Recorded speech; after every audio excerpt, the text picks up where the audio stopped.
प्रकार के होते हैं? 3 प्रकार के, प्रेजेंट, पास्ट, फ्यूचर। टेंस का मतलब क्या होता है? काल या अपनी उसको लैंग्वेज में कहेंगे तो उसका क्या मतलब होता है? समय। समय क्या होगा? 3 प्रकार का होगा समय। एक तो या तो इस टाइम का है, प्रेजेंट, वर्तमान, या गुजर चुका है, या आने वाला। ठीक है? तो समय प्रेजेंट जो टेंस होता है उसको हिंदी में कहते हैं वर्तमान, पास्ट को जो बीत चुका है भूतकाल, और आने वाला समय।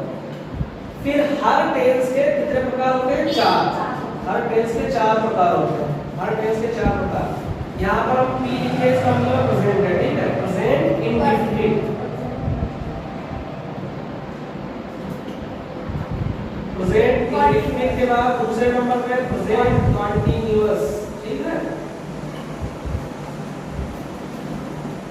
उसके बाद प्रेजेंट परफेक्ट। इस 4 नंबर पे प्रेजेंट परफेक्ट कंटीन्यूअस। ठीक है? इतना समझो। यही चारों जो इसके सेक्शन है, यही चारों पास्ट में भी आएंगे, फ्यूचर में भी आएंगे। समझ आएगा? इसको लिख लो। टेंस यानी कि काल, समय 3 तरीके का होता है, प्रेजेंट, पास्ट, फ्यूचर। प्रेजेंट के भी 4 हिस्से हैं, प्रेजेंट इंडेफिनिट, वही पास्ट के भी 4 आएंगे, past indefinite, past continuous, past perfect continuous. Future में भी यही 4 फिक्स हो जाएंगे, यही 4 बार फ्यूचर में भी होंगे, future indefinite, future continuous, future perfect और फ्यूचर परफेक्ट कंटीन्यूअस। तो सबसे पहले हम इसको इंग्लिश में जब बनाएंगे तो सबसे पहला काम हमारा क्या है? क्या करोगे इसमें? सबसे पहले हमको पहचानना है। सबसे पहले हमको पहचानना है कि कौन से टेंस का है और किस टेंस का है। प्रेजेंट टेंस है, क्यों? क्योंकि इसमें है आ गया। ठीक है? प्रेजेंट टेंस हो गया। और प्रेजेंट का कौन सा भाग प्रेजेंट टेंस में सब में है आएगा। प्रेजेंट जो टेंस होगा उसमें आएगा है। ठीक है? और जो पास्ट टेंस होगा उसमें आएगा था, मतलब जो काम हो चुका है, था, थे, गए, ये सब चीजें आएंगी। और जो फ्यूचर होगा उसमें गाली के आएगा। लेकिन जब इस टेंस के भाग को चुनोगे कौन सा टेंस है, इंडेफिनिट है, कंटीन्यूअस है, उससे पहले वाली जो क्रिया होती है उसमें जो लगा हुआ होता है तब हम देखते हैं कि कौन सी चीज हुआ है।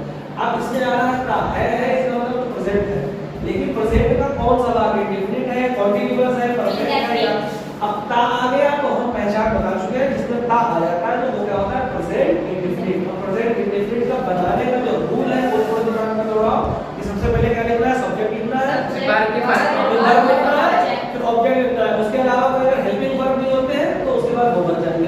ठीक है? वो तुमको जो सेंटेंस उसमें जो देखोगे उसमें आएगा। लेकिन ये उसका होगा सब्जेक्ट, वर्ब की पहली अवस्था, उसके बाद क्या है?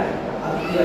दूसरी चीज एक चीज आपको पता है, वर्ब की पहली अवस्था है जिसमें एक वचन अगर है, एक वचन, तो उसमें एस और ईएस लग जाएगा। ठीक है? एक वचन अगर है तो एस और ईएस लग जाएगा। बहुवचन है तो एस और ईएस नहीं लगेगा। जैसे कि वह दिल्ली जाता है तो वह को अब इसमें देखो सब्जेक्ट कौन सा है? वह है। वह को इंग्लिश में क्या कहते हैं? सर ही। बिल्कुल। उसके बाद यहाँ पर पहुंचो तो क्या जाता है? जाने को इंग्लिश में क्या कहते हैं? गो। अब ये देखो ये एक वचन है या बहुवचन है? सर एक वचन है।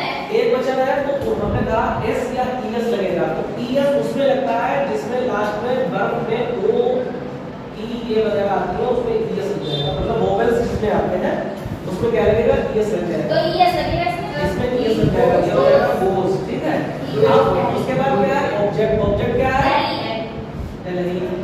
यहाँ पे लिखोगे दिल्ली। लेकिन एक चीज में ये है कि जब किसी जगह पे जाया जाता है उससे पहले क्या लगता है? वो लगता है। अब ये तुम्हारा है, इसमें ing is am are कोई भी नहीं होगा। he is going और he is go कुछ नहीं होगा। he goes to Delhi बस। ठीक है? दूसरे नंबर पे सर नहीं जाता होता अगर नहीं जाता है तो वहां पे डज लग जाएगा। नेगेटिव वाला जो है सूत्र हम बता देंगे कि 3 सूत्र होते हैं इसके। हर टेंस के 3 सूत्र होते हैं। एक सिंपल वाला चूंकि ये साधारण वाला है इसलिए ये साधारण वाला, ये सिंपल टेंस है। फिर एक आएगा तुम्हारा नेगेटिव जिसमें आएगा वो दिल्ली नहीं जाता तो उसमें उसका भी गलत हो जाएगा। फिर आएगा क्या वो दिल्ली जाता है? पूछने वाला है, प्रश्नवाचक जो होते हैं, इंट्रोगेटिव जिसको कहते हैं, वो अलग आएगा। ठीक है? धीरे धीरे उसको भूल जाएंगे। अब राहुल क्रिकेट खेलता है, पहचान है तो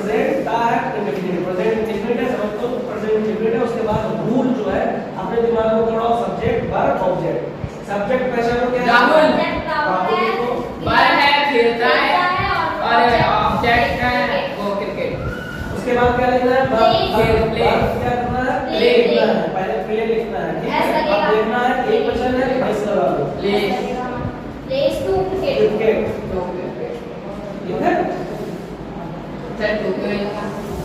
क्या बोलना है? जब किसी जगह पे जाया जाता है, किसी जगह पे स्कूल जा रहे हो, घर जा रहे हो, दिल्ली जा रहे हो, शहर जा रहे हो, वहाँ पर लगता है ट्रेन। ये कहीं जा थोड़ी ना है, क्रिकेट खेल रहा है तो ग्राउंड प्लेस क्रिकेट बस हो गया, ठीक है। श्याम खाना खाता है, समझ में आता है। खाता है पीता है। श्याम हो गया सब्जेक्ट और खाता है हो गया वर्ब। खाता है, खाना खाता है, वर्ब। खाता है eat। Eat। Eats होगा eats। एक वचन है तो eats, Eats food। ठीक है। आ गया। क्या समझ में आ गया? कौन सी बात है? ये हमारा जो है क्या है? Present indefinite. और वो तो क्या? Present indefinite. अरे सब प्रेजेंट इंडेफिनिट के कितने भाग होंगे? तीन। तीन। प्रेजेंट इंडेफिनिट के कितने भाग होते हैं? तीन। एक अफर्मेटिव, क्या कहा जाता है उसको? Affirmative, negative, Affirmative, affirmative, Negative, interrogative.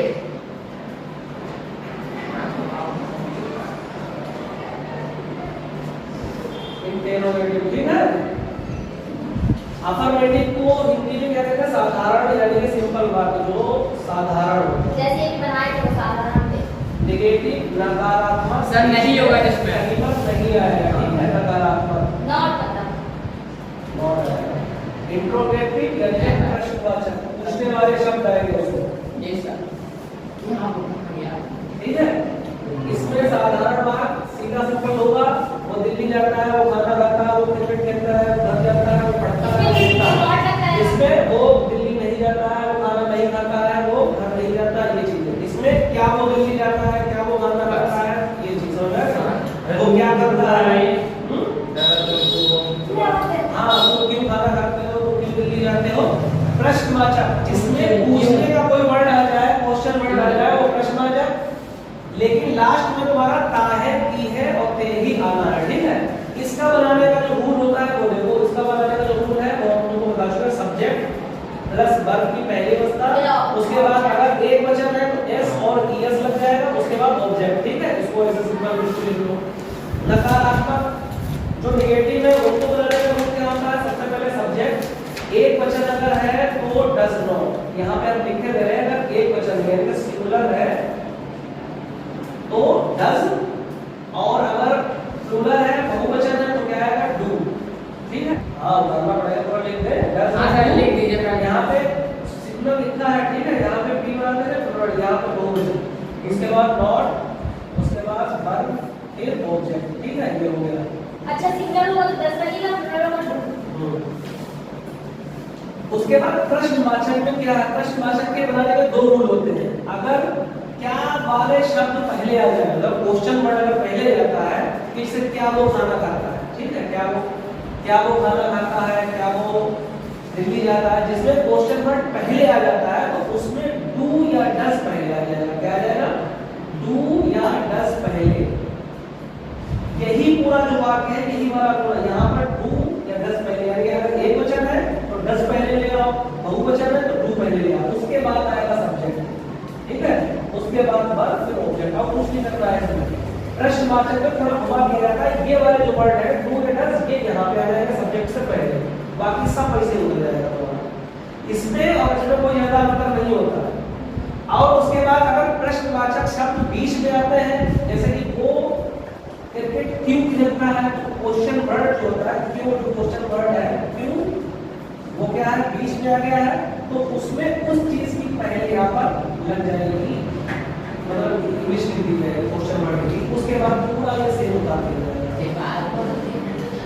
देखो इधर सबका एक उदाहरण ले लिया। प्रेजेंट इंडेफिनिट के तीन भाग जो हो सकते हैं, एक तो अफर्मेटिव साधारण, उसके बाद नेगेटिव नहीं जिसमें आता है, उसके बाद क्वेश्चन वर्ड पूछने वाला, ठीक है। और उसके बाद क्वेश्चन वर्ड बीच में जिसमें आ जाए, जैसे कि क्या है क्यों खाना खाता है, कहाँ जाता है।